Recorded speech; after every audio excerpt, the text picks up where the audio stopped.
For Your Ears Only for the week of August 28th, I'm David Alpern. I'm Melissa Exelberth. Almost the entire coastal region from North Carolina into New England will have at least tropical storm conditions, hurricane conditions likely at the coast.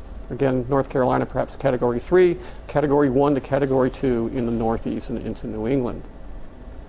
Very important at this stage to pay close attention to the advice given by your local emergency management officials. What to note about this earthquake in the context of past earthquakes in this area is that this is unusually large for this seismic zone. When I heard the news of an earthquake, epicenter of which in Louisa, in Mineral, was that, oh my goodness, what about the nuclear power plant? So I am glad to hear and read the reports that what should have happened, happened. The unusually large and relatively rare earthquake that rattled northeastern states last week, with significant cracks even closing the Washington Monument, was within days overshadowed by the smashing winds, drenching floods, and vast spread of Hurricane Irene. And even though the nuclear plant in House Majority Leader Eric Cantor's Virginia district automatically shut down as designed, the extraordinary pair of natural disasters added fuel to a drive to update design and emergency standards for the atomic power industry nationwide. The call for such updating was echoed by a Nuclear Regulatory Commission task force created after the Fukushima nuclear plant disaster triggered by Japan's massive March quake and tsunami, a triple tragedy that overwhelmed government planning and response, and last week led Prime Minister Nato Kan to announce his resignation. For more on the connection between disasters, natural and nuclear, for your ears only, we turn again to Dr. Arjun Makhijani, president of the Institute for Energy and Environmental Research, IEER. Welcome back to our program. Thank you, Melissa.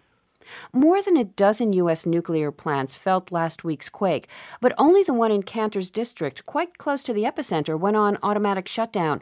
Shouldn't we take that as a positive sign in the face of unexpectedly extreme conditions?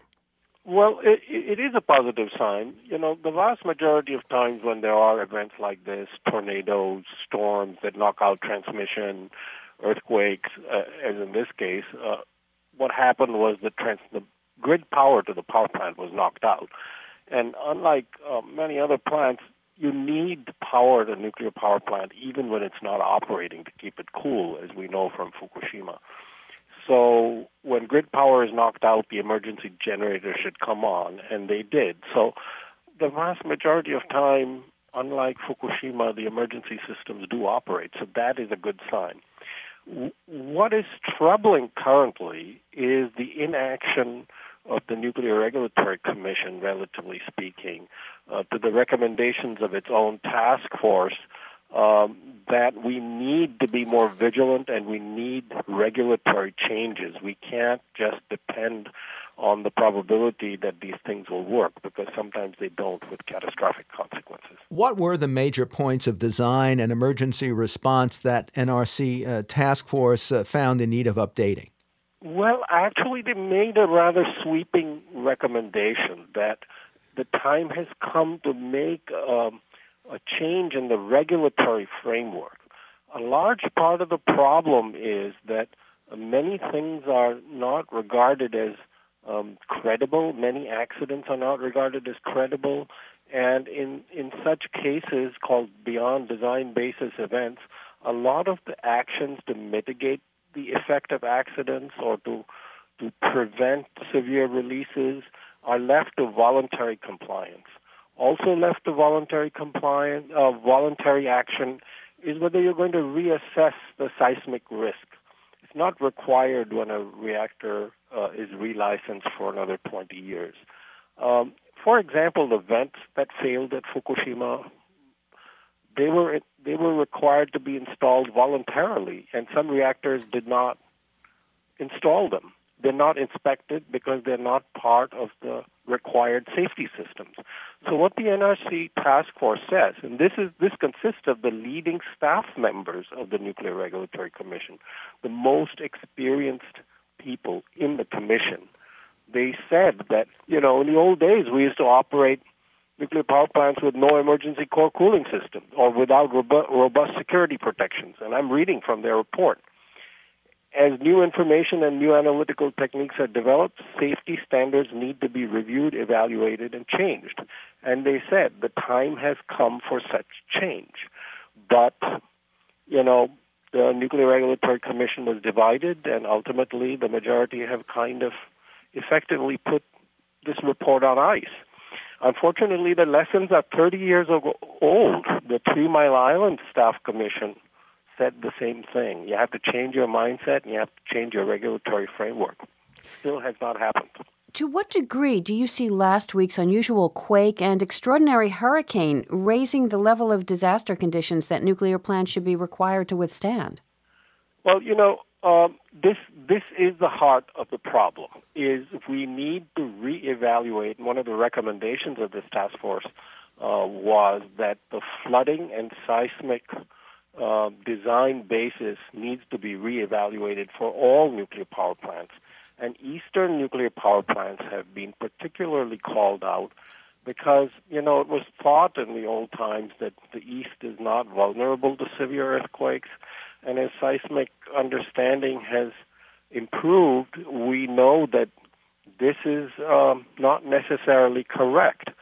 So while the earthquake that occurred last week was within the design basis, it appears, of the North Anna power plant near the epicenter, we need to reevaluate what the maximum potential for the earthquake is. And I really should read you the 3 Mile Island staff report called the Rogovan Commission. One of the main ideas in that report was, quote, modification is definitely needed in the current philosophy that there are some accidents so unlikely that reactor designs need not provide for mitigating their consequences. So what they're saying is you can't just say, well, it's 1 in a million chance, and so we don't have to take it into account.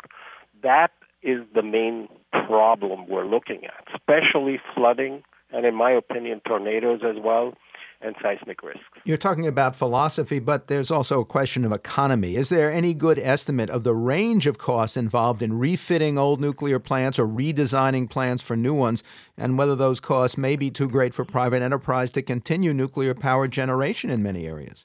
Well, we don't have good estimates, especially for seismic refitting. The one plant that was refitted for seismic risks in the east was actually a military plutonium production reactor in South Carolina, the K reactor it was called. In the late 80s and early 90s, the Department of Energy decided that it was not designed, with the right seismic criteria, and it didn't have cooling towers, and these are two common problems, and they were going to install them. They spent $1 billion or so. The overall cost back then was about $2 billion. That was a cost estimate. When they tried to test start the reactor, it leaked.